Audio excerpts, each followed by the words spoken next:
गांगुली जी add कर रहे हैं। चलो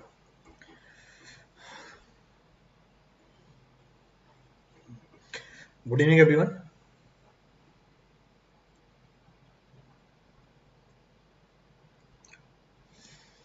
is audio video clear for all? Audio video clear है सबके लिए?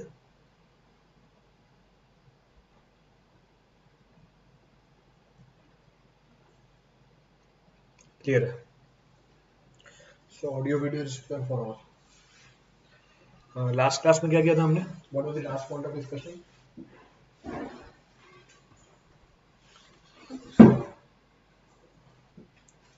लास्ट पॉइंट ऑफ डिस्कशन क्या था हमारा? I think we are done with the properties of the soil.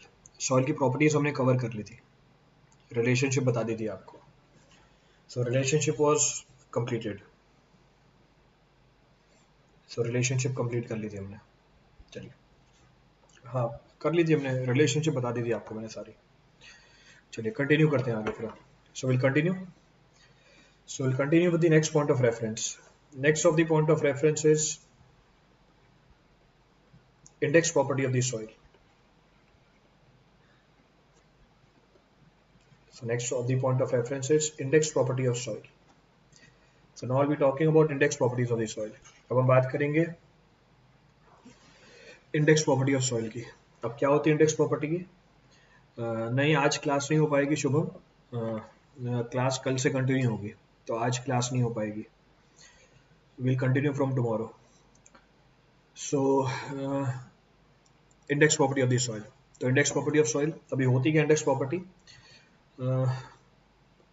These are the properties. These are the properties which helps in. These are the properties which help in. Which helps in classification and identification. And identification. And identification of soil. So today we'll talk about आज हम बात करेंगे उन properties की जो help करती हैं soil को क्लासिफाई करने में और उसको आइडेंटिफाई करने में, technically known as what? Index property of the soil. तो इंडेक्स प्रॉपर्टी वो प्रॉपर्टी होती है सॉइल की जो सॉइल को क्लासिफाई करने में या उसको आइडेंटिफाई करने में हमारी हेल्प करती है। तो उन प्रॉपर्टीज के हम रेफरेंस निकालेंगे। कुछ प्रॉपर्टीज आपको बता रखी है पीछे, उनकी मेजरमेंट कैसे होती है उसकी डिस्कशन करेंगे। How to measure those properties that will discuss about. So first of the index property of the soil which helps in classification and identification of the soil is termed as water content. तो पहली जो property available है is termed as water content. अब water content होता क्या है वो पीछे हमने डिस्कस किया हुआ है। What is water content that we have discussed. So what is being termed as water content of the soil? किस चीज को हमने डिफाइन किया था वाटर कंटेंट को? So how water content was being defined? तो ये रेशियो था हमारा weight of water to the weight of solid का। So it was the ratio of weight of water to the weight of solid. फिर हमने ये भी डिस्कस किया था कि वाटर कंटेंट को हम सॉइल के वेट के टर्म में एक्सप्रेस कर सकते हैं। We can also express the water content of the soil in terms of the weight of the soil. तो ये चीज भी हमने डिस्कस कर रखी है। आज हम क्या डिस्कस करेंगे? आज हम ये डिस्कस करेंगे कि वाटर कंटेंट कैसे निकाला जाता है। How do we find the water content of the soil. तो वाटर कंटेंट होता क्या है वो हमें पता है, वाटर कंटेंट को कैसे निकाला जाता है उसकी हम बात करेंगे। Now before talking about the measurement of water content, इस वाटर कंटेंट को मेजर करने से पहले, so before talking about measurement of this water content, we'll talk about different types of water which are available in the soil. हम बात करेंगे अलग अलग टाइप ऑफ वाटर जो सॉइल में प्रेजेंट होते हैं। तो पहले उसकी रेफरेंस निकाल लेंगे, उसके बाद फिर इसके मेजरमेंट की बात करेंगे। तो एक सिग्निफिकेंट टॉपिक है कि कौन कौन से वाटर अवेलेबल हैं सॉइल के अंदर या हमने क्लासीफाई कर रखे हैं। तो मैं नाम सबके लिख देता हूँ, फिर उसको डिफाइन भी करके दे देता हूँ आपको। I will define that also, फिर उसकी मेजरमेंट स्टार्ट करते हैं। तो पहला पॉइंट क्या बोल रहा है? So first point says following types of. So following types of water. Following types of water are being found to be present. Are being found to be present in soil. अब कौन कौन से हैं उसको मेंशन कर देता हूँ, define भी कर दूंगा, फिर उसकी मेजरमेंट की कहानी डिस्कस करेंगे। तो पहला फर्स्ट इज ग्राउंड वाटर। इसको मैंने एनवायरनमेंट भी बता रखा है आपको शायद। So groundwater, free water, or gravity water. So ground free gravity. Next is capillary water. So next of the water available is termed as capillary water. So capillary water. Next of the point of reference is structural water. So next of the point of reference is structural water. So structural water. Next of the point of reference is adsorbed water. So adsorbed water. Adsorbed water is further of two types. ये आगे फिर दो तरह का है. First is hygroscopic water. So hygroscopic water, and second is film water. So next is film water. So hygroscopic water and film water. तो ये जानकारी तो लिख दी. So this information is being given to you. चलिए अब आगे बढ़ते. We'll continue forward. इसको अब डिफाइन करने के लिए सॉइल का सैंपल बनाता हूँ. तो ये हमारा सॉइल का सैंपल है. Let suppose this is your sample of the soil. तो ये सॉइल का सैंपल प्रेजेंट है. Let suppose these are the solids. ये सॉलिड्स है. So solids. Now I have to define different types of water which are available. अब अलग अलग type के आपको वाटर बताने हैं इसके अंदर. अलग अलग टाइप के वाटर बताने हैं. सो ये सॉलिड है. This is the solid. So solid. बची हुई बीच में खाली जगह है. सो फर्स्ट सॉइल के सॉलिड के अंदर the water which is present is structural water. This is termed as structural water. Same ऐसी रेफरेंस मैंने आपको सीमेंट में बताई थी. Exactly same theory I discuss in the case of cement also. पर ये सॉइल है. सॉइल को अलग तरीके से हमने रेफर किया हुआ है. So first is structural water. So this is structural water. So this is structural water. तो ग्रीन कलर से जो आपको दिखा रखा है वो स्ट्रक्चरल वाटर है. नेक्स्ट है हमारे पास. नेक्स्ट इज कलर चेंज करते हैं. कलर चेंज करते हैं. Next is hygroscopic water and film water. उसको मैंने आपको येलो कलर से दिखा रखा है. तो हाइग्रोस्कोपिक वाटर और फिल्म वाटर. हाइग्रोस्कोपिक वाटर और फिल्म वाटर. तो ये हाइग्रोस्कोपिक वाटर है, फिल्म वाटर है. So first is hygroscopic water. इसके ऊपर जो लेयर बनी हुई है वो फिल्म वाटर की बनी हुई है. सो हाइग्रोस्कोपिक वाटर और इसके ऊपर जो लेयर बनी हुई है तो नीचे वाली है हाइग्रोस्कोपिक वाटर. ऊपर वाली जो लेयर है वो है film water. So film water. दोनों को जोड़ के बोला जाता है adsorbed water. Collectively they are termed as adsorbed water. वो हमने पीछे मेंशन किया हुआ है. That I mentioned earlier. तो ये जानकारी भी निकल के आ गई. ये भी हर पार्टिकल के चारों तरफ मिलेंगे. तो हर पार्टिकल के चारों तरफ प्रेजेंट है. अब एक है हमारे पास कैपिलरी वाटर. दूसरा है हमारे पास ग्राउंड वाटर और फ्री वाटर. अब इसको बताने के लिए कलर बचे ही नहीं है. So no more colour is being left. हो गए सारे कलर एग्जॉस्ट. देखते हैं अगर कोई कलर बचा हो तो उसके बाद. सो ये हाइग्रोस्कोपिक वाटर हो गया. फिल्म वाटर हो गया. ब्लू बचा हुआ है. चलो ब्लू बचा हुआ है. So rest of the water is capillary water और ग्राउंड और फ्री वाटर. इसको मैंने कलेक्टिवली बोल दिया pore water. So it is collectively termed as pore water. So pore water का मतलब है ground water. So ground plus capillary water. इसको नोट करके आगे मेंशन करा दूंगा. अभी सारा फोकस है समझने के ऊपर. Here the entire story is to understand. चलिए देखिए पूरी कहानी क्या है. ये हमारा ग्राउंड लेवल है. ये हमारा वाटर टेबल लेवल है. This is our capillary zone. ये हमारी कैपिलरी जोन है. So this is our capillary zone. Here also degree of saturation is 1. Here also degree of saturation is 1. चलिए देखिए पूरी कहानी क्या है. Refer the entire story. तो हमारा पॉइंट ऑफ डिस्कशन क्या है. हमारा पॉइंट ऑफ डिस्कशन है index property of the soil. The first of the index property of the soil is water content. What is the meaning of water content? That is known to us. अब water content major कैसे करते हैं इस बात को समझने के लिए पहले मैंने आपको अलग अलग तरह के वाटर बताया सॉइल में. एक एक करके सारे वाटर के एनालिसिस करते हैं कि कौन कौन से वाटर होते हैं. That will refer. First the first type of water is ground water, gravity water और फ्री वाटर. अब ये ग्राउंड वाटर, ग्रेविटी वाटर या फ्री वाटर क्या होता है? It is the water which is present in the voids of the soil. It is the water which is present in the voids of the soil and is being subjected to only one force, that is its own weight. ये वो पानी है जो soil के voids में present होता है और इसके ऊपर सिर्फ एक ही फोर्स लगता है, वो है इसका खुद का weight. So you can say ground water fills the void. Ground water fills the void up to the ground water table level. आप ये भी बोल सकते हो प्लस वालों पर भी ध्यान दो, प्लस का टाइम कम करके इधर टाइम बढ़ा दिया, not fair, what's the use of repeating subject, free वाले इधर प्लस आ सकते हैं, प्लस वालों पर ध्यान दो। ये बेटा आप बताओगे विक्की सिंह, मेरे को कहाँ ध्यान देना है क्या नहीं देना? ये आपसे पूछ के मैं करूंगा कि कहाँ पे क्या करना है मुझे या क्या नहीं करना।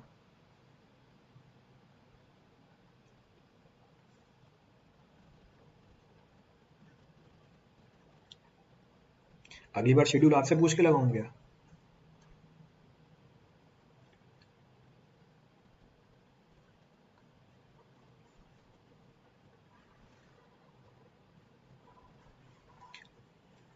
चलो छोड़ो। हाँ, डिस्कशन किसकी हो रही थी? डिस्कशन हो रही थी ग्राउंड वाटर की। सो ग्राउंड वाटर है, फ्री वाटर है या ग्रेविटी वाटर है, तो तीनों को अलग अलग फॉर्म में समझते हैं। Ground water is that water, ground water is that water which fills the which fills the voids of the soil up to the groundwater table level। क्योंकि ये सारे voids fill करता है ग्राउंड वाटर टेबल, कॉन्सेंट्रेट करो इसके ऊपर अभी। Ground water वो वाटर है जो voids को fill करता है up to the ground water table level. इसको हम बोलते हैं ग्राउंड वाटर। क्योंकि इस वाटर के ऊपर और कोई फोर्स नहीं लगता, सिर्फ इसका खुद का वेट लगता है, इसको हम क्या बोलते हैं? Free water. Since it is being subjected to no other force then its own weight, it is termed as free water. क्योंकि इसके ऊपर खुद का वेट लग रहा होता है, इसका एक और नाम रख दिया ग्रेविटी वाटर। तो तीनों नामों में कोई ना कोई सिग्निफिकेंस है। पहला नाम ग्राउंड वाटर, क्योंकि ये वाटर वॉइड्स को फिल करता है सॉइल के up to the ground water table level. दूसरा, इसके ऊपर कोई और फोर्स नहीं लगता सिवाय खुद के वेट के, इसलिए इसका नाम रख दिया फ्री वाटर। तीसरा, क्योंकि खुद का वेट लग रहा है इसलिए इसका नाम रखा हमने ग्रेविटी वाटर। तो पहला पॉइंट तो हमने ये मेंशन किया कि ग्राउंड वाटर, ग्रेविटी वाटर या फ्री वाटर क्या होता है, तो वो मैंने आपको ब्लू कलर से दिखा रखा है, that is being shown in the form of blue coloured water here. तो सॉइल के अंदर मैंने ब्लू कलर का जो भी आपको दिखा रखा है वो हमारा ग्राउंड वाटर है। क्लियर यहाँ तक? रिपीट करना है इसमें तो कुछ भी? Any point to be referred from this for anyone? चलो आगे बढ़ते हैं। Next is capillary water. अब कैपिलरी वाटर भी सॉइल के वॉइड्स में ही होता है, और वॉइड्स को हम टेक्निकली बोल देते हैं पोर। वॉइड्स को हम टेक्निकली बोल देते हैं पोर, इसलिए मैंने बोल दिया pore water is ground water plus capillary water. Thereby I am saying pore water is ground water plus capillary water. पर फर्क है एक, क्या फर्क है? Capillary water is that water which is being lifted by the force of capillarity. Capillary water वो water है जो लिफ्ट हुआ वाटर टेबल लेवल के ऊपर, किसकी वजह से? कैपिलरिटी की वजह से। और कैपिलरिटी मैंने आपको सेपरेटली डिस्कस करके बता रखी है एनवायरमेंट के अंदर। तो कैपिलरी वाटर वो वाटर है विच is being lifted by the capillary forces. इसका मतलब ये हुआ ये पानी फ्री नहीं है। इसका मतलब ये है ये पानी फ्री नहीं है, इसके ऊपर क्या लग रहा है? कैपिलरिटी फोर्स भी लग रही है। It is also being subjected to capillarity. और आगे सॉइल मैकेनिक्स में कैपिलरिटी को डिटेल में देखेंगे, पर अभी के लिए मेरा फोकस पानी के ऊपर है, कैपिलरिटी के ऊपर नहीं है। पर एक जानकारी निकल के आ गई कि ग्राउंड वाटर फ्री वाटर था, पर कैपिलरी वाटर फ्री वाटर नहीं है। It is being held by the it is held by the forces, you can से कैपिलरी फोर्सेस। तो इसको कैपिलरी फोर्सेस ने पकड़ रखा है। कहने का मतलब ये है कि ये फ्री वाटर नहीं है। तो कैपिलरी वाटर जोन में भी डिग्री ऑफ सैचुरेशन 1 है, ग्राउंड वाटर जोन में भी डिग्री ऑफ सैचुरेशन 1 है। इसका मतलब ग्राउंड वाटर जोन में भी सारे वॉइड्स पानी से भरे हुए हैं, कैपिलरी वाटर जोन में भी सारे वॉइड्स पानी से भरे हुए हैं, पर दोनों पानी अलग अलग है। एक जगह प्रेजेंट है कैपिलरी वाटर, दूसरी जगह प्रेजेंट है ग्राउंड वाटर, इसलिए दोनों को बाइफरगेट करके बता रखा है। पर क्योंकि ये दोनों पानी वॉइड्स के अंदर ही होते हैं, इसलिए दोनों को जोड़ के क्या बोल सकते हैं? पोर वाटर बोल सकते हैं। पोर वाटर के ऊपर all the laws of hydraulics are applicable and they are capable of moving under hydrodynamic forces. मैं फिर से रिपीट कर रहा हूँ, पोर वाटर के ऊपर all the laws of hydraulics are applicable and they are capable of moving under hydrodynamic forces. और ये हाइड्रोडायनेमिक फोर्सेस क्या होते हैं, ये आपको अलग से बताया जाता है फ्लूइड मैकेनिक्स के अंदर।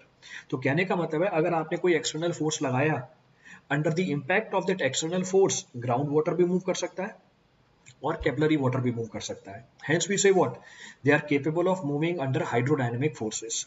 तो पहला हो गया ग्राउंड वाटर, दूसरा हो गया कैपिलरी वाटर, दोनों को जोड़ के हमने बोल दिया pore water. Third is structural water, जो मैंने आपको हरे कलर से दिखा रखा है। अब स्ट्रक्चरल वाटर नाम में लिखा हुआ है, it is the water which is present inside the structure of the soil particle, or you can say it is the water which is chemically combined with the structure of the soil particle। तो वो पानी जो soil के structure के साथ chemically combined है, इसको हम बोल देते हैं स्ट्रक्चरल वाटर। अब स्ट्रक्चरल वाटर को रिमूव कर पाना under normal engineering operation practically possible नहीं है। तो मैं फिर से रिपीट कर रहा हूँ, स्ट्रक्चरल वाटर को रिमूव कर पाना under normal engineering operations practically possible नहीं है। स्ट्रक्चरल वाटर तो तब भी रिमूव नहीं होता जब हम टेम्परेचर को 105 या 110 डिग्री सेल्सियस तक बढ़ा दें। हाँ, आप टेम्परेचर को 105 110 से ऊपर ले जाओ तो स्ट्रक्चरल वाटर लॉस हो जाता है because of the breaking of the structure of the soil particle.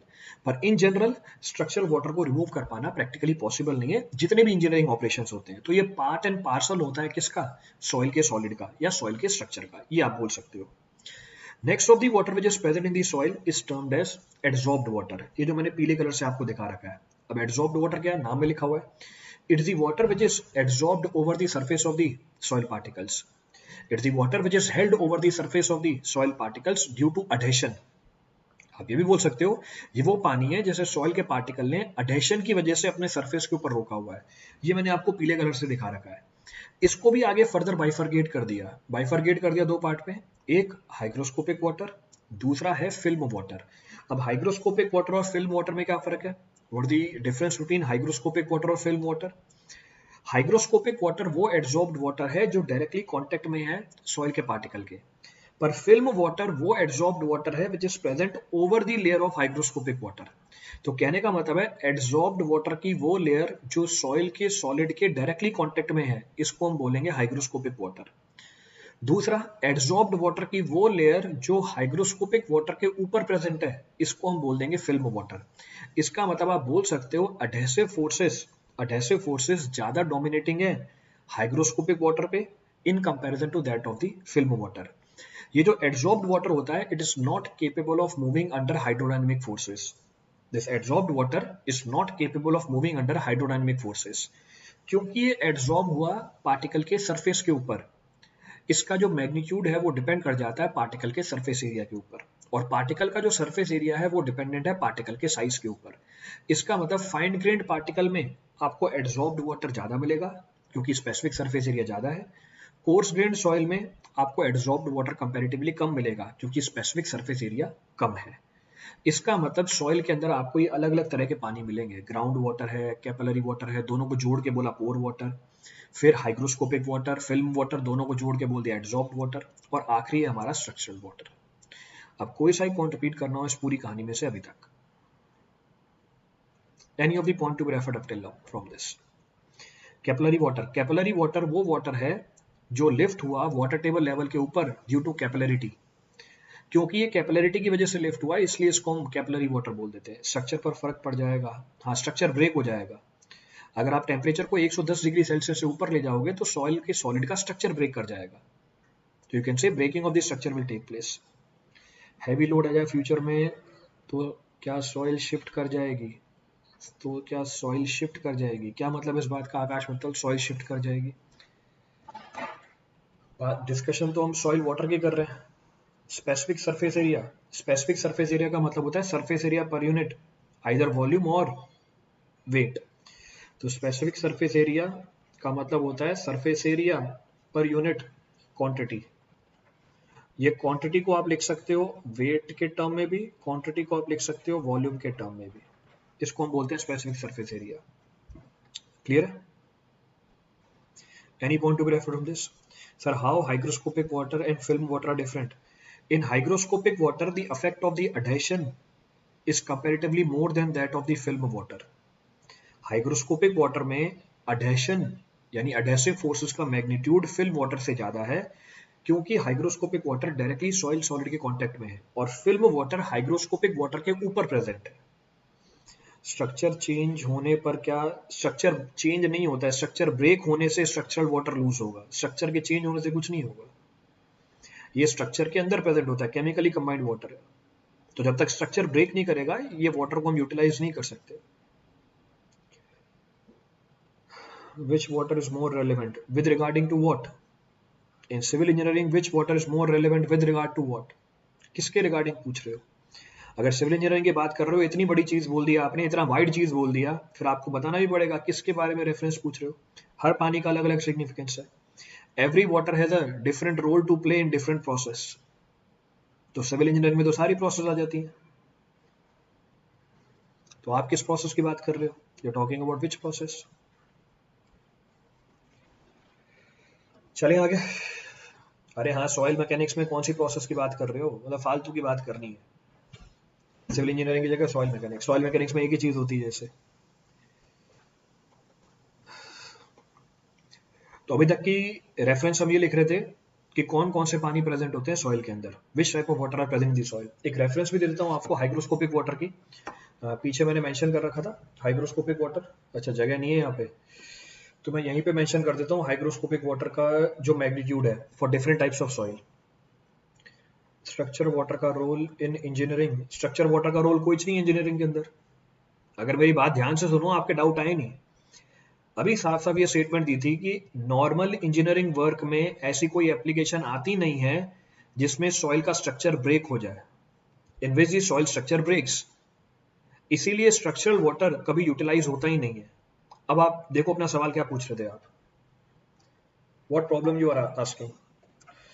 तो हाइग्रोस्कोपिक वाटर की मैग्नीट्यूड बतानी है। सो हाइग्रोस्कोपिक वाटर की मैग्नीट्यूड बतानी है। So hygroscopic water, hygroscopic water, तो हाइग्रोस्कोपिक वाटर, इसका मैग्नीट्यूड है 1 से लेके 2%, देन 6 से लेके 7%, 16 से लेके 17%। So hygroscopic water for different types of soil, for sand, for silt, for clay। ये मैग्नीट्यूड भी दे दिया आपको। The magnitude of the water is also given to you. तो स्पेसिफिक सरफेस एरिया के ऊपर डिपेंडेंट है, it depends upon specific surface area. तो जिसका स्पेसिफिक सरफेस एरिया ज़्यादा उसमें हाइग्रोस्कोपिक वाटर की क्वांटिटी भी ज़्यादा, जिसका स्पेसिफिक सरफेस एरिया कम उसमें हाइग्रोस्कोपिक वाटर की क्वांटिटी भी कम। क्योंकि ऑब्जेक्टिव में डायरेक्टली पूछता है इसलिए मैंने मेंशन करा दिया कि what is the magnitude of hygroscopic water for different types of soil. Clear चीज? रिपीट करना है इसमें से कुछ? चलिए आगे बढ़ते हैं। तो हमारा पॉइंट ऑफ डिस्कशन ये था कि वाटर कंटेंट को मेजर कैसे करते हैं, और वाटर कंटेंट को मेजर करने से पहले ये डिस्कस किया कि कौन कौन से टाइप ऑफ वाटर सॉइल में होते हैं। अब इसके मेजरमेंट की बात करते हैं। Now will talk about the measurement of the water content of the soil. तो पहला point of reference, first point of reference, water content of the soil. तो water content of the soil, so water content of the soil can be measured, water content of the soil can be measured, can be measured by any of the following methods, by any of the following methods। अब सवाल ये आती है कि water content को major कैसे करें। N methods available है और कोई ना कोई एक मेथड आपसे जरूर पूछेगा। Any one of the method out of different methods which are available will be asked. तो कोई ना कोई प्रॉपर्टी पूछी जाएगी इसमें से आपसे। तो सारे मेथड्स ध्यान से एक एक करके उठाते हैं। पहला तरीका, first of the method available is known as oven drying method। So first of the method available is termed as oven drying method। अब सारी प्रॉपर्टी ध्यान रखनी है आपको, you have to take proper care of all the properties available।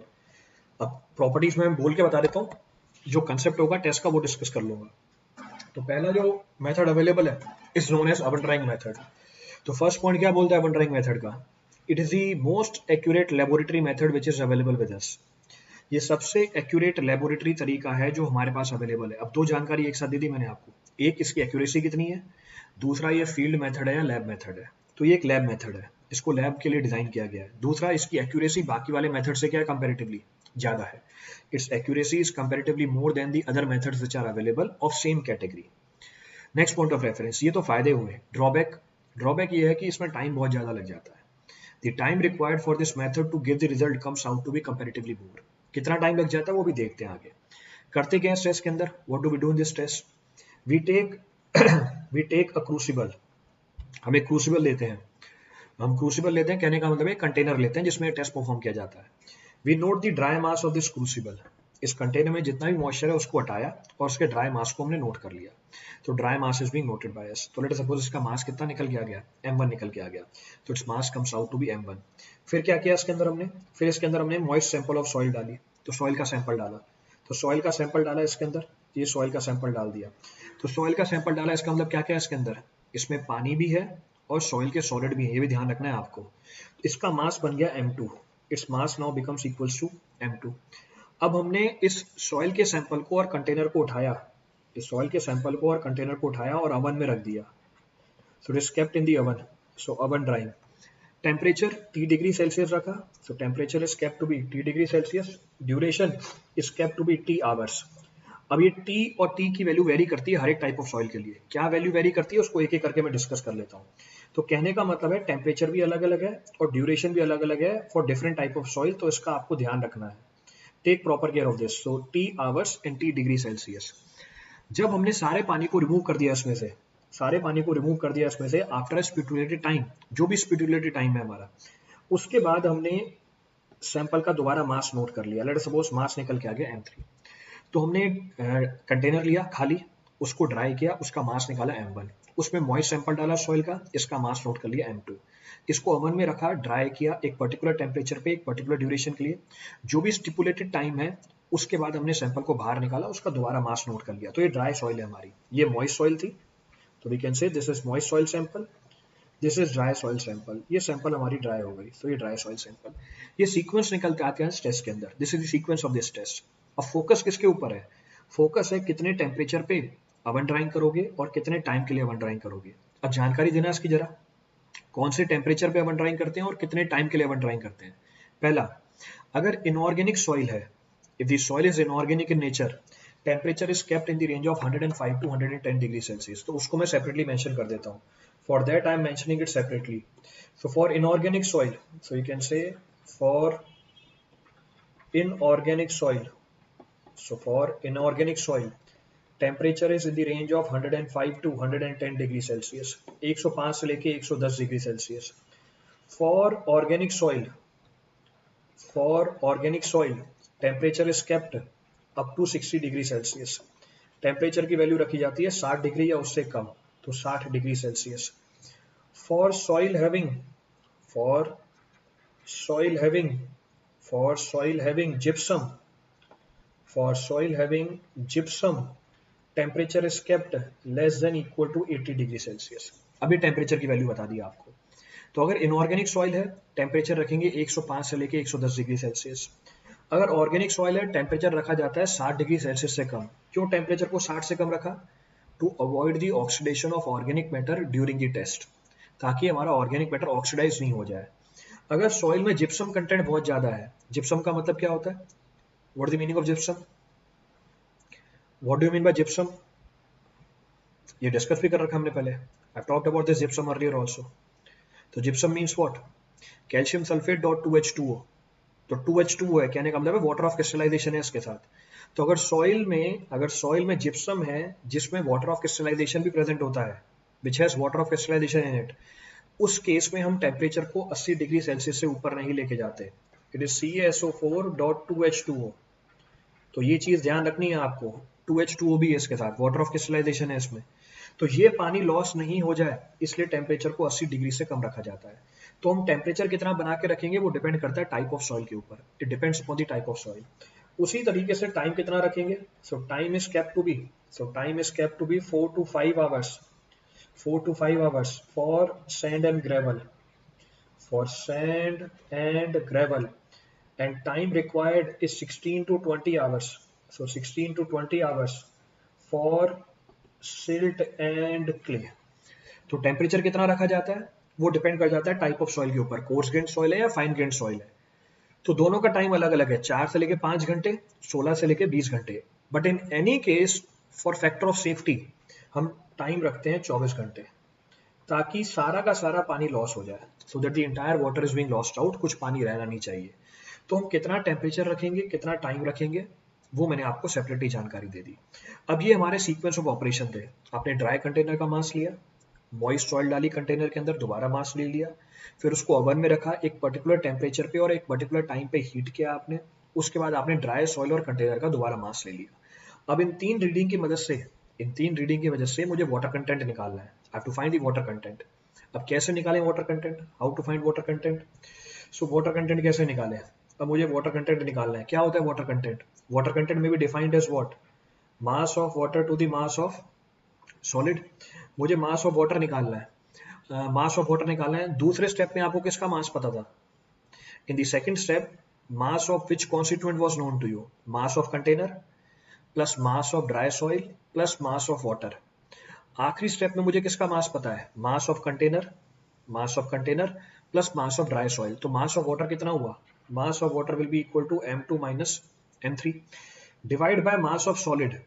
तो तीसरे case में मुझे mass of solid plus mass of container पता है. मास ऑफ कंटेनर घटा दो, आपको मास ऑफ सॉलिड मिल जाएगा. You will get the mass of the solid. So water content as per this method is given by the following relationship.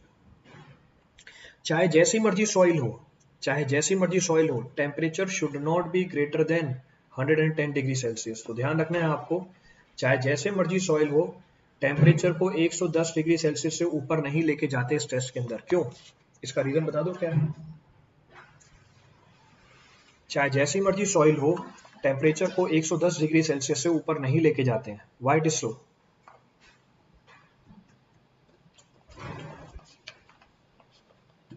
Structure water loss हो जाएगा. बिल्कुल सही बात है. So we don't exceed the temperature beyond 110 degree Celsius. Reason being, it will lead to the loss of the structural water. और हमें पता है कि structural water हमारी इंजीनियरिंग में कोई पार्टिसिपेट नहीं कर रहा. Structural water is not participating in our engineering works. इसलिए हमें उसकी मेजरमेंट नहीं चाहिए. Hence we don't require the measurement of the structural water in our calculation. Clear है पूरी कहानी?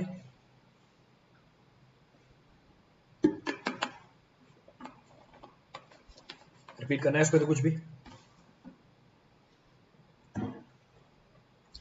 कोई सा पॉइंट रिपीट करना उस पे से. Any point to refer on this for anyone?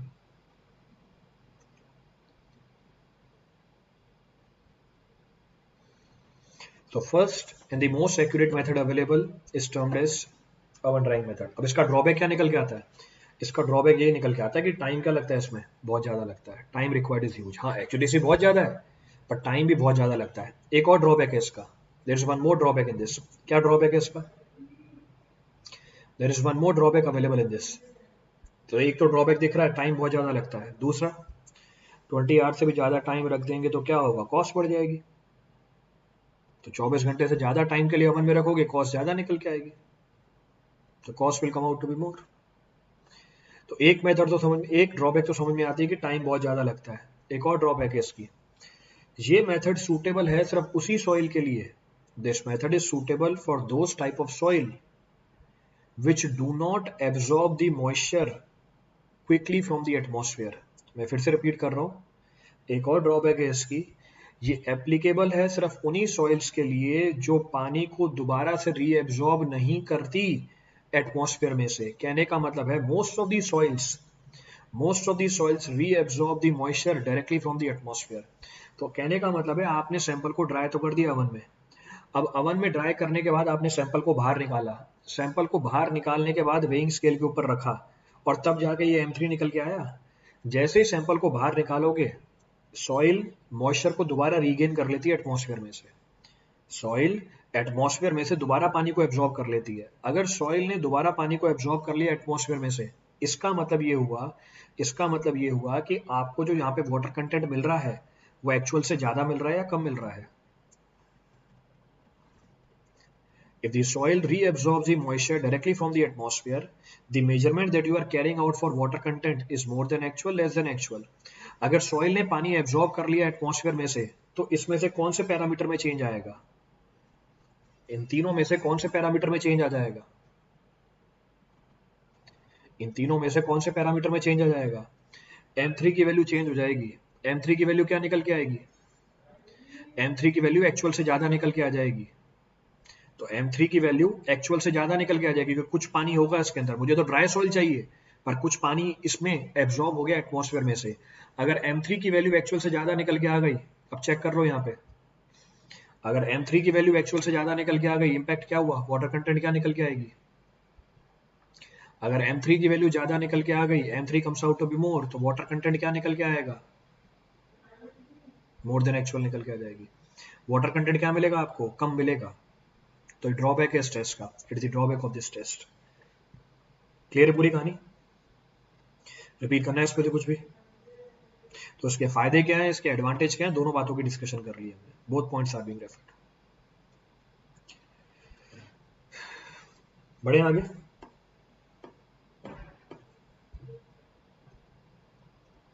Clear यहाँ तक की बात?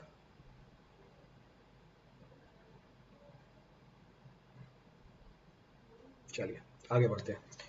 सो next of the method available, अगला मेथड जो अवेलेबल है वाटर कंटेंट को मेजर करने का, is termed as sand bath method. So next of the method available is termed as sand bath method. अब क्या है sand bath method? Can be referred directly from the name, इसको भी नाम से समझा जा सकता है। So can be referred directly from the name. So this is our sand bath method. तो ये है हमारी मॉइस्ट सॉइल। सो सैंड बाथ मेथड, तो पहला point, it is a quick field method. तो पीछे क्या बोला था हमने, वो एक लेबोरेटरी मेथड है, ये क्या है, एक ये फील्ड मेथड है।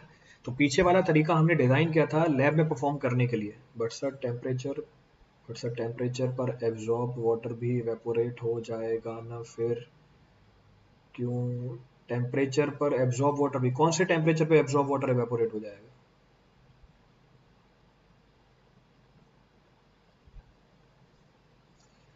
चलो छोड़ो, फालतू की बातें करनी है। हाँ पहला point, first point say that is a field method. पीछे वाला लैब मेथड था, ये एक फील्ड मेथड है। पीछे वाला एक टाइम टेकिंग प्रोसेस था, ये एक बहुत ही क्विक मेथड है, इंस्टेंटली आपको रिजल्ट निकाल के देता है ये। Next point of reference, sand bath method हम तब यूज करते हैं जब फैसिलिटी अवन की अवेलेबल नहीं हो। When the facility of the oven is not available, there we go for what, sand bath method. वहां पे हम सैंड बाथ मेथड को यूज करते हैं। करते क्या है सैंड बाथ मेथड के अंदर, what do we do in the sand bath method? इसमें सीक्वेंस ऑफ ऑपरेशन वही है जो हमने पीछे रखे हुए हैं। In this method also all the sequence of the operation are same as that of the previous one. जिस पर टेस्ट कर रहे हैं वो टेम्परेचर, अच्छा मैंने टेम्परेचर 60 डिग्री रखा हुआ है, इस पे पानी वेपराइज कर जाएगा, ऐसे ही होगा, ऐसे ही होगा। मतलब मेरे को 20 घंटे लग गए थे, 20 घंटे लगे थे 60 डिग्री सेल्सियस पे पानी को वेपराइज करने के लिए। 20 hours were required at 60 degree Celsius to vaporize the water. मैंने जब सैंपल को बाहर निकाला, मैंने बोला कि इस सैंपल ने पानी को एब्जॉर्ब किया, ये पानी एब्जॉर्ब भी हो गया और पानी वेपराइज भी हो जाएगा, ये बोलना चाहते हो? तो पानी एब्जॉर्ब भी हुआ और पानी वेपराइज हो गया इंस्टेंटली। मतलब पहले 20 घंटे लग गए थे पानी को वेपराइज करने के लिए, अब पानी वेपराइज हो गया इंस्टेंटली। ऐसा जादू कैसे हुआ?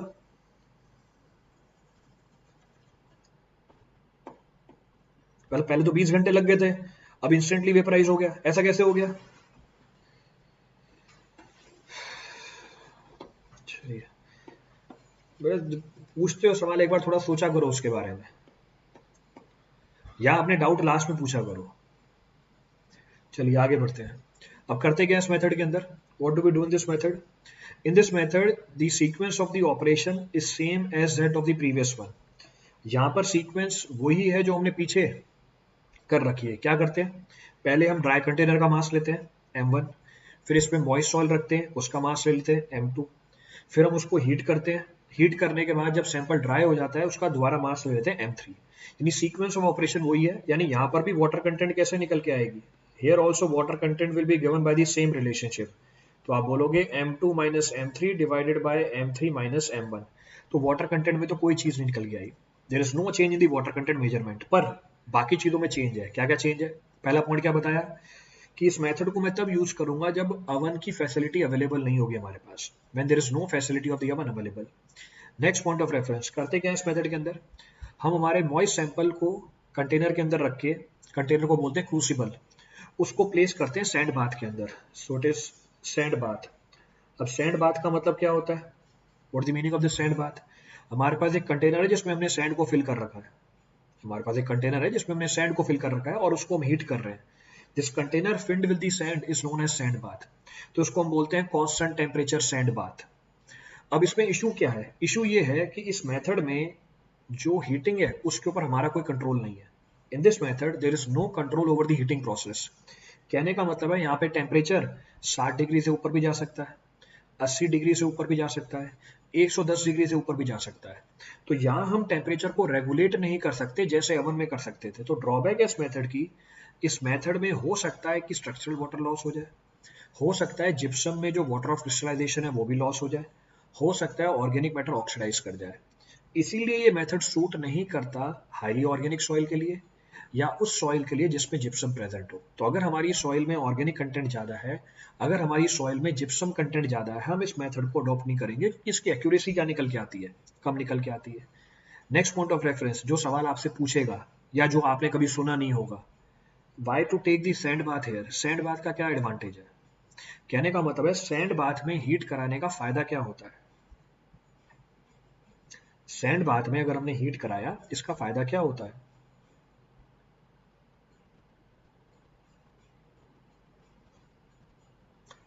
और ये बहुत ही प्रैक्टिकल चीज है, इसका प्रैक्टिकल एग्जांपल दूं मैं आपको डे टू डे लाइफ में। सैंड बाथ आपने कहाँ, ये तो डायग्राम बना के दिखाइए, सैंड बाथ आप देखते होगे, सैंड बाथ आप देखते होगे, कहाँ सैंड बाथ आती है। सैंड बाथ वो पॉपकॉर्न बनते हैं, वो ठेले पे आता है, उसमें बना के यूनिफॉर्म ईटिंग, और उसमें हाँ पॉपकॉर्न बनते हैं, बादाम, ये सारी चीजें देखी होंगी आपने घरों में। हाँ, सैंड में गर्म जल्दी हो जाती है, अच्छा, गर्म जल्दी हो जाता है। हाँ, मूंगफली ये बेस्ट एग्जांपल है, स्वीट कॉर्न, मूंगफली का एग्जांपल बेस्ट दिया है इसने दीपक सैनी ने। जो मूंगफली होती है वो सैंड बाथ के अंदर बनाई जाती है। अब सैंड बाथ का फायदा क्या होता है, सैंड बाथ का फायदा ये होता है इसमें यूनिफॉर्म हीटिंग होती है। In sand bath uniform and gradual heating takes place. मूंगफली का एग्जांपल बेस्ट है, तो उसको आपने कभी ना कभी देखा होगा। तो सैंड बाथ का एडवांटेज है इसमें यूनिफॉर्म और ग्रेजुअल हीटिंग होती है। तो यूनिफॉर्म और ग्रेजुअल हीटिंग होती है, कहने का मतलब है टेम्परेचर सडनली बढ़ता नहीं है, टेम्परेचर सडनली कम नहीं होता। क्लियर यहाँ तक की कहानी। दूसरा फायदा, हमें यहाँ पे सैंड को स्टर नहीं करना पड़ता, we don't have to stir the sand. तो दूसरा एडवांटेज निकल के आया। अगर आप ये कंटेनर ग्लास का बनाते हो, ग्लास आसानी से ब्रेक नहीं करता, क्योंकि ग्लास ब्रेक तब करेगा जब टेम्परेचर सडनली बढ़ जाए या टेम्परेचर सडनली कम हो जाए। तो यहाँ पे ग्रेजुअल हीटिंग होती है और यूनिफॉर्म हीटिंग होती है, इसलिए हम सैंड बाथ को प्रेफर करते हैं किसी और तरीके से कंपैरिजन में। तो ये कुछ एडवांटेजेस मैंने आपको बताए हैं सैंड बाथ के, और एक प्रैक्टिकल एग्जांपल भी दे दिया। A practical example is also being given to you. हाँ बस बहुत हो गया, ये देखो ये सबके एग्जांपल आ रहे हैं यहाँ पे। फालतू की बातों में तो देखो एक नंबर पे रहते हैं, ये देखो मिर्ची बड़ा, वो दूसरा आ गया भुजिया। क्लियर है पूरी कहानी, रिपीट करना है इसमें से कुछ, any point to be referred from this for anyone, कोई सा पॉइंट रिपीट करना हो उसमें से अब।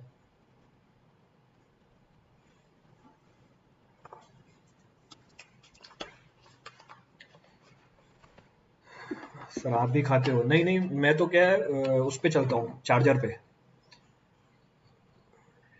मैं खाता थोड़ी हूँ, मेरे पास मेरा चार्जर है एक, तो चार्जर लगा लेता हूँ, चार्ज हो जाता हूँ मैं।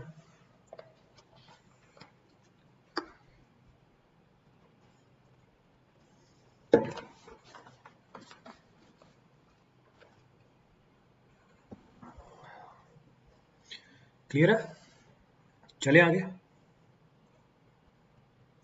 चलिए आगे बढ़ते हैं। So next of the method available, so next of the method available is termed as they will waste time। अपने तो खुद को समझना चाहिए। सो सैंड बाथ मेथड भी हो गया, सैंड बाथ मेथड भी हो गया, alcohol method. So next of the method available is alcohol method। so next of the method available is alcohol method। तो एक स्टेटमेंट में खत्म करता हूं, same as that of sand bath method,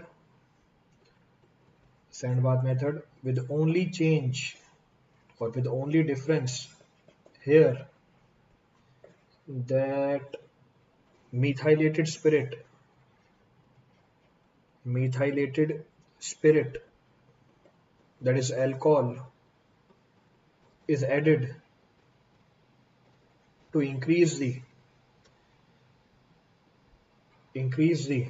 rate of vaporization, rate of vaporization, increase the rate of vaporization। चलिए आगे बढ़ते हैं। So next of the method available is termed as next of the method available is termed as alcohol method। अब alcohol method में मैंने एक statement लिखी और पूरी बात को खत्म किया। alcohol method exactly same है as that of sand bath method with only one difference। एक ही डिफरेंस है कि alcohol method में हम वो चीज भी ऐड करते हैं जो उसके नाम में लिखा हुआ है, we add alcohol in the sample। Alcohol add करने के पीछे रीजन क्या है? अल्कोहल की प्रेजेंस में रेट ऑफ वेपराइजेशन बढ़ जाती है, तो उसमें जो टाइम होता है वो कंपेरेटिवली और कम हो जाता है। पर यहाँ पर भी हीटिंग के ऊपर हमारा कोई कंट्रोल नहीं है। अगर हीटिंग के ऊपर हमारा कोई कंट्रोल नहीं है, इस मेथड से भी जो रिजल्ट निकल के आएंगे वो एक्यूरेट नहीं होते। तो alcohol method, sand bath method field method है, एक्यूरेसी कम है। Oven drying method lab method है और एक्यूरेसी कंपेरेटिवली ज्यादा है। इनमें टाइम कम लगता है, अवन ड्राइंग में टाइम कंपेरेटिवली ज्यादा लगता है। क्लियर चीज? रिपीट करना है इसमें से कुछ भी अब? हाँ, नॉट एक्यूरेट क्विक मेथड, बिल्कुल सही बात है। अल्कोहल सैंपल के अंदर,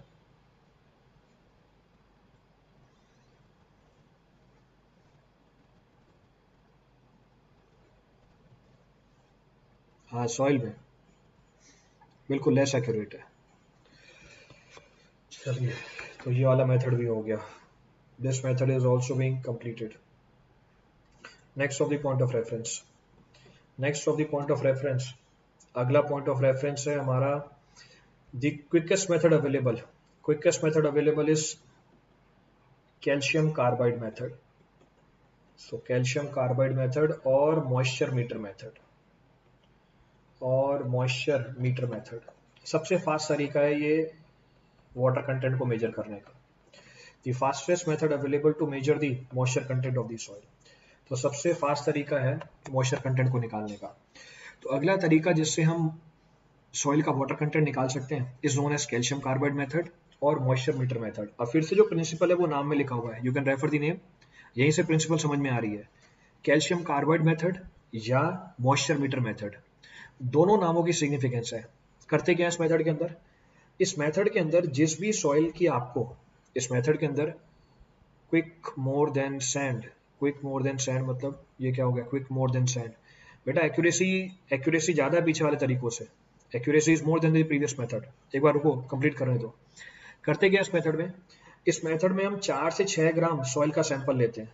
तो 4 से 6 ग्राम सॉइल का सैंपल लेते हैं और इसको रख देते हैं मॉइस्चर मीटर के अंदर। तो 4 से 6 ग्राम सॉइल का सैंपल लेते हैं और इसको रख देते हैं मॉइस्चर मीटर के अंदर। हाँ, 5 से लेके 7 मिनट में रिजल्ट आता है। With in 5 to 7 minutes it will give the result. तो 4 से 6 ग्राम हमने सॉइल का सैंपल लिया और इसको मॉइस्चर मीटर के अंदर रख दिया। मॉइस्चर मीटर में ऊपर एक ये डायफ्राग्राम लगा होता है। This diaphragm is being provided. तो हमने क्या किया? 4 से 6 ग्राम सॉइल का सैंपल लिया और इसको मॉइस्चर मीटर के अंदर रख दिया। दूसरा क्या मिलाया इसके अंदर हमने? What is being added by us? हमने इसके ढक्कन को ओपन किया, ढक्कन को ओपन किया, ऊपर एक गेज भी लगी होती है और इसमें मिला दिया कैल्शियम कार्बाइड। तो ये कैल्शियम कार्बाइड मिला दी, तो रेड कलर के ये कैल्शियम कार्बाइड है। So this is calcium carbide, so this is calcium carbide. तो ये कैल्शियम कार्बाइड है। सॉइल के अंदर पानी भी प्रेजेंट है, सॉइल के अंदर पानी प्रेजेंट है। दूसरा, इसके अंदर स्टील की बॉल्स भी प्रेजेंट होती हैं, तो स्टील की बॉल्स भी प्रेजेंट होती हैं। तो मैं फिर से रिपीट कर रहा हूँ, क्या किया? 4 से लेके 6 ग्राम सॉइल का सैंपल लिया। सैंपल इतना ही लेना है आपको, जनरली 5 ग्राम लिया जाता है। क्वांटिटी फिक्स क्यों है? क्योंकि कैलिब्रेट कर रखा है हमने इसको। तो 4 से 6 ग्राम सॉइल का सैंपल लिया, उसमें कैल्शियम कार्बाइड को मिलाया, इसके अंदर ही स्टील बॉल्स प्रेजेंट होती हैं। फिर हमने सैंपल को क्या किया? पूरे सैंपल को शेक किया, पूरे सैंपल को शेक किया ताकि ये स्टील की बॉल कैल्शियम कार्बाइड को कहाँ ले जाए? ये स्टील की बॉल कैल्शियम कार्बाइड को कहाँ ले जाए? सॉइल के वॉइड्स के अंदर ले जाए। कहने का मतलब है हम चाहते हैं कि ये कैल्शियम कार्बाइड पानी के साथ रिएक्ट करे जो सॉइल के अंदर प्रेजेंट है। We want calcium carbide to react with the water which is present in the soil. तो कैल्शियम कार्बाइड पानी से रिएक्ट किया, इट लीड्स टू दी, हाँ मिक्सिंग कराने के लिए बिल्कुल सही बात है, it leads to the formation of acetylene gas. So it leads to the formation of acetylene gas. तो कैल्शियम कार्बाइड जब पानी से रिएक्ट करता है क्या बनाता है? एसिटिलीन गैस बनाता है। और ये एसिटिलीन गैस प्रेशर एक्सर्ट करती है हमारे डायफ्राग्राम के ऊपर, it exerts the pressure over the diaphragm. और हमने एसिटिलीन गैस के प्रेशर को कैलिब्रेट करा रखा है किसके साथ? वाटर कंटेंट के साथ। We have calibrated the pressure exerted by the acetylene gas with the water content of the soil. अब जरा मुझे ये बताना, ये 4 से 6 ग्राम, 4 से 6 ग्राम मास ऑफ सॉइल था या मास ऑफ सॉलिड था? ये 4 से 6 ग्राम मास ऑफ सॉइल था या मास ऑफ सॉलिड था? It was the mass of soil और मास ऑफ सॉलिड। किसका मास था ये 4 से 6 ग्राम? ये सॉइल का मास था। इसका मतलब यहाँ पे जो कौन है ये बर्मन, बर्मन जी, सॉलिड नहीं है, सॉइल का मास है ये, 4 से 6 ग्राम सॉइल का मास लिया है आपने। तो आपको जो वाटर कंटेंट मिलता है यहाँ पे किसके टर्म में मिलता है? इस मेथड में जो वाटर कंटेंट मिलती है किसके टर्म में मिलती है? ध्यान रखना है यहाँ पे, here we get the water content of the soil in terms of the mass of soil, not mass of solid. In terms of the mass of soil, not mass of the solid. तो ध्यान रखना क्या मिलेगा हमें यहाँ पे, W dash मिलेगा। और डिस्कस किया था मैंने कि प्रैक्टिकली हम डब्ल्यू डैश को मेजर करते हैं, पर काम किससे करते हैं? डब्ल्यू से करते हैं। तो प्रैक्टिकली भी मेजर डब्ल्यू डैश, आसान होता है उसको मेजर करना, पर हम काम हमेशा डब्ल्यू से करेंगे। तो जो भी थ्योरी होगी वो डब्ल्यू के टर्म में होगी, पर मेजरमेंट हमने किसकी करी यहाँ पे? डब्ल्यू डैश के टर्म में करी। Amount of calcium carbide added is insignificant. Calcium carbide कितनी ऐड करनी है तो इनसिग्निफिकेंट है, तो मुझे कितना कैल्शियम कार्बाइड ऐड करना है वो तो इनसिग्निफिकेंट हो गया। क्योंकि अगर कैल्शियम कार्बाइड बच भी जाता है, कैल्शियम कार्बाइड बच भी जाता है, बचे हुए कैल्शियम कार्बाइड से मेरे को कोई लेने देना ही नहीं है। मेरे को तो किससे मतलब है? उस कैल्शियम कार्बाइड से जो पानी से रिएक्ट कर गया। तो अगर हम इसको मिक्स नहीं करते क्या नहीं होता? अगर मैं इसको प्रॉपरली मिक्स नहीं करता, अगर मैं इसको प्रॉपरली मिक्स नहीं करता तो पानी पूरा रिएक्ट नहीं कर पाता कैल्शियम कार्बाइड के साथ, आपको एक्चुअल से कम वैल्यू मिलती। तो इस टेस्ट की एक्यूरेसी डिपेंड कर जाती है आपने कितनी अच्छी तरह मिक्सिंग कराई है कैल्शियम कार्बाइड की सॉइल के साथ। ये लैब टेस्ट है, इसको कहीं भी कर सकते हो। लैब टेस्ट भी एक छोटा सा apparatus ही तो होता ही है, it can be adopted anywhere. Field test भी है, लैब टेस्ट भी है, कहीं पर भी परफॉर्म किया जा सकता है। क्लियर है चीज? तो प्रेफर करते हैं फील्ड के अंदर, क्योंकि टाइम बहुत कम लेते हैं और एक्यूरेसी सैंड बाथ से भी ज्यादा है, अल्कोहल से भी ज्यादा है।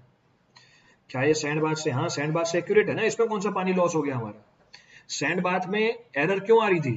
क्योंकि उसमें टेम्परेचर के ऊपर कंट्रोल नहीं था हमारा, तो ऑर्गेनिक मैटर ऑक्सीडाइज हो रहा था, वाटर ऑफ क्रिस्टलाइजेशन लॉस हो रहा था, सॉइल का स्ट्रक्चर ब्रेक हो रहा था। यहाँ पर थोड़ी ना ऐसा कोई इशू है, there is no such issue. तो इसकी एक्यूरेसी उनसे तो बहुत ज्यादा निकल के आएगी।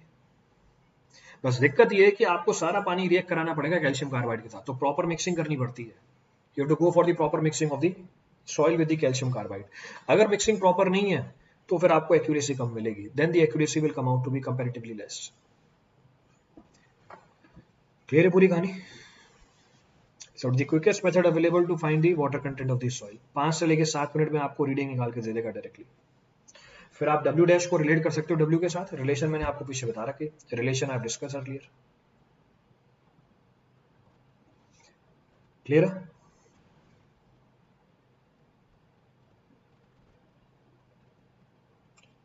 डब्ल्यू डैश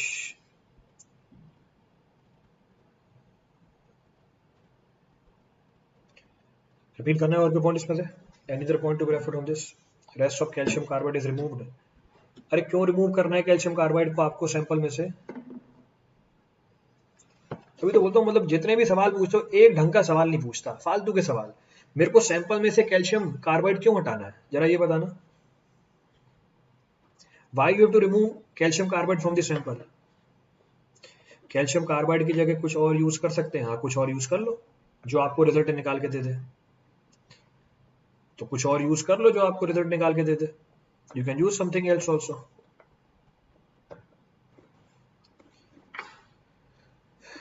क्लियर है पूरी कहानी?